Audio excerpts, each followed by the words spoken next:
হৈমন্তী কবি হোমেন বৰগোহাঁই। মোৰ বিৰালীত সেয়া এটি দুটি গধূলি গোপাল, চকু টিপিয়াই কিনো কথা পাতে তৰাৰ লগত। এটি দুটি জোনাকীৰ নিভৃত সময় এয়া, এধাৰ গভীৰ কৰা প্ৰাণৰ জ্যোতিৰ অপচয়। আমন জিমনকৈ বহি থকা শিশু এটি আৰু তাৰ ধূসৰ হৃদয়।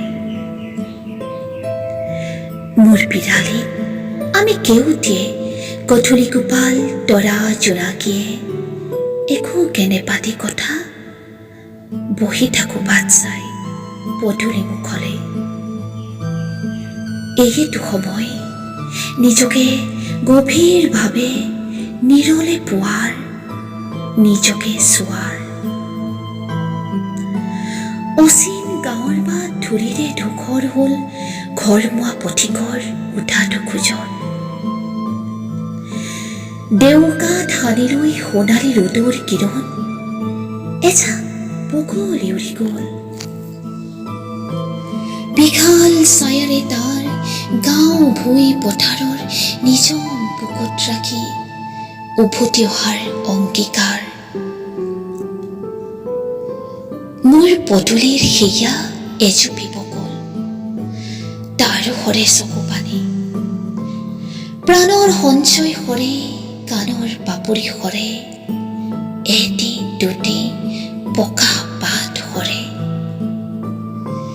এইটো সময় তাৰ নিজকে নিঃস্ব কৰাৰ।